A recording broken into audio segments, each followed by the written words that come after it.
তো ওই মহিলা সাহাবী রাসূলের কথা শুনে বাড়িতে চলে গেল। যাওয়ার কিছুদিন পর আবার খবর আসলো, ওগো মহিলা, ওগো সাহাবীর স্ত্রী,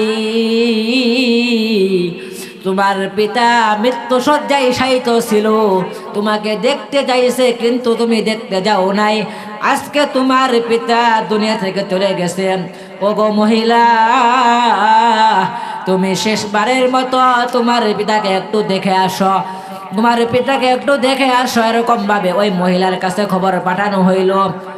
তো ওই মহিলা আগের মতোই রাসূলুল্লাহ সাল্লাল্লাহু আলাইহি ওয়াসাল্লামের দরবারে খবর পাঠাইছে, ওগো আল্লাহর রাসূল, ইয়া রাসূলুল্লাহ, ইয়া হাবিবাল্লাহ, আমি ইতিপূর্বে আপনার কাছে খবর পাঠাইছিলাম, আমার পিতা মৃত্যু শয্যায় শায়িত ছিল, আমাকে একটি নজর দেখতে চাইছিল, আমি তো দেখতে যাইতে পারি নাই, আমার স্বামীর হুকুম অমান্য করি নাই।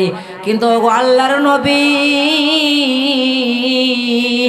আজকে আমার বাবা দুনিয়া থেকে চলে গেছে, একটি বারের জন্য আমি আমার বাবাকে শেষবারের মতো দেখব, আপনি একটু অনুমতি দিন, আমি যেন আমার সেই পিতার লাশকে শেষ বিদায়ের সময় একটু দেখতে পারি।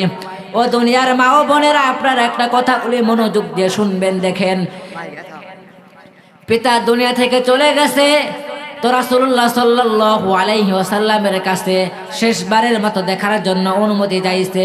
কিন্তু রাসূলুল্লাহ সাল্লাল্লাহু আলাইহি ওয়াসাল্লাম বলছেন যে তোমার স্বামীর অনুমতি ব্যতীত তুমি তোমার বাবাকে দেখতে যাইতে পারবে না।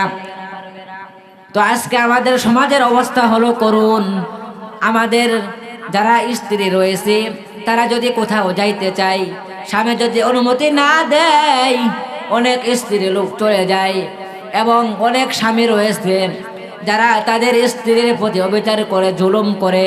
তারা যদি বাপের বাড়িতে যাইতে চায়, যাইতে দেয় না। আমি আমার পুরুষ ভাইদেরকে অনুরোধ করব, হাদিসের ভিতরে স্বামী স্ত্রীর অনেক হক রয়েছে। স্ত্রী স্বামীর সাথে ভালো ব্যবহার করবে, স্বামী স্ত্রীর সাথে ভালো ব্যবহার করবে। এরকম ভাবে যদি তারা একে অপরের সাথে মহব্বত করে, ভালোবেসে, তাদের একে অপরের কথা মান্য করে চলতে পারে, তাহলে আল্লাহ রাব্বুল আলামিন ওই সংসারের ভিতরে বরকত দান করবেন। বলেন ঠিক কিনা? তো দেখেন মুহতারাম হাজিরিন, আজকে আমাদের সমাজে দেখা যায় যে অনেক সংসারের ভিতরে মনোমালিন্য, স্বামী স্ত্রী অমিল, তাদের কথা মানে একে অপরের কথা শুনে না। আমি তাদেরকে দৃষ্টি আকর্ষণ করব, বিনীতভাবে অনুরোধ করব, আমরা যারা স্বামী রয়েছে, যারা স্ত্রী রয়েছে, স্বামীর অনুগত হব, স্বামীর খেদমত করব। স্বামী যখন গোসল করবে, স্বামীর কল চেপে দেব, পানি যেতে দেব, স্বামীর মাথা বুলিয়ে দেব। এরকমভাবে যারা স্বামী রয়েছে তারা স্ত্রীকে মহব্বত করব, তার দিকে তাকিয়ে মুস্কে হাসি দেব, তার জন্য বাজার থেকে ভালো ভালো কাপড় কিনে আনবো, হাদিয়া দেব, উপহার দিব। এবং যখন আমরা ঘুমাইতে যাব তখন একে অপরকে মুস্কি হেসে কথা বলবো। এগুলা হলো রাসূলুল্লাহ সাল্লাল্লাহু আলাইহি ওয়াসাল্লামের সুন্নাত। তো আজকে আমাদের সমাজে দেখা যায় যে অনেক স্বামী স্ত্রীর ভিতরে মিল নাই। তো জায়েজ কাজের ভিতরে দেখেন রাসূলুল্লাহ সাল্লাল্লাহু আলাইহি ওয়াসাল্লাম বলেছেন যে অসংখ্য অগণিত কাজ জায়েজ, কিন্তু তার মধ্য থেকে সর্বনিম্ন নিকৃষ্ট যে জায়েজ কাজ হলো সেটা হলো যে তালাক দেওয়া। আজকে আমাদের সমাজে দেখেন অনেক স্বামী স্ত্রীর ডিভোর্স হয়ে যায়, তালাক হয়ে যায়। একটু কথা, একটু রাগারাগি হইলেই স্বামী স্ত্রীকে বলে দেয় তুই তালাক, তোর বাপ তালাক, তোর 14 গোষ্ঠী তালাক। তো আজান হচ্ছে, আজানের জবাব দেই।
তো আলহামদুলিল্লাহ, আজান হয়ে গেল। অল্প কিছুক্ষণের ভিতরে আমাদের নামাজ অনুষ্ঠিত হবে। আমরা এখনো যারা এদিক সেদিক ঘোরাফেরা করতেছি, সমস্ত কাজ থেকে আমরা ফারেক হয়ে আমরা নামাজের জন্য আমরা আমাদের এই মসজিদে চলে আসি। আজকের মাহফিলের আমন্ত্রিত উলামায়ে কেরামগণ এখানে দিনের গুরুত্বপূর্ণ আলোচনা করবেন, আপনাদেরকে দিনের কথা শোনাবেন। ঢাকা থেকে মেহমানগণ আসবেন। আপনারা যারা এখনও এদিক সেদিক ঘোরাফেরা করছেন, তারা এদিক সেদিক রাস্তাঘাটে সময় নষ্ট না করে আমাদের এই প্যান্ডেলে চলে আসেন। তো আজান হয়ে গেছে, নামাজ অনুষ্ঠিত হবে। আমি অল্প কিছুক্ষণের মধ্যেই আমার আলোচনা শেষ করবো ইনশাআল্লাহু তাআলা। তো আমি আপনাদের সামনে যেই সমস্ত আলোচনাগুলি করলাম, সন্তানকে কোরআন শিক্ষায় শিক্ষিত করতে হবে, তাদেরকে হাফেজ আলেম বানাতে হবে, এই দিনের কাজগুলিতে আমাদেরকে অংশগ্রহণ করতে হবে। স্বামী স্ত্রীর কথা মানবে, স্ত্রী স্বামীর কথা মানবে, সন্তানরা পিতা মাতার কথা মানবে, সন্তান তার মা বাবাকে সালাম দিবে, মা বাবা তার সন্তানকে সালাম দিবে, এক ভাই তার অপর ভাইকে সালাম দিবে, তার সাথে দিনের আলোচনা করবে, তাকে ভালোবাসবে, মহব্বত করবে, তাকে সাহায্য সহযোগিতা করবে। এরকমভাবে যদি আমরা আমাদের এই সমাজকে গঠন করতে পারি, তাহলে আল্লাহ রব্বুল আলামিন চাহে তো আমাদের এই সমাজের ভিতরে কোনো কাটাকাটি, মারামারি, ঝগড়াঝাটি থাকবে না। আমাদের সমাজ সুন্দর একটা সমাজ হয়ে যাবে। তো এই জন্যই এলাকাবাসী, কুলিয়া এলাকাবাসী এই মুরুজ্জেনিয়া হাফেজিয়া মাদ্রাসা এখানে প্রতিষ্ঠা করেছেন। এখানে সন্তানদেরকে, ছোট ছোট ছেলে মেয়েদেরকে হাদিস শেখানো হয়, কোরআন শেখানো হয়।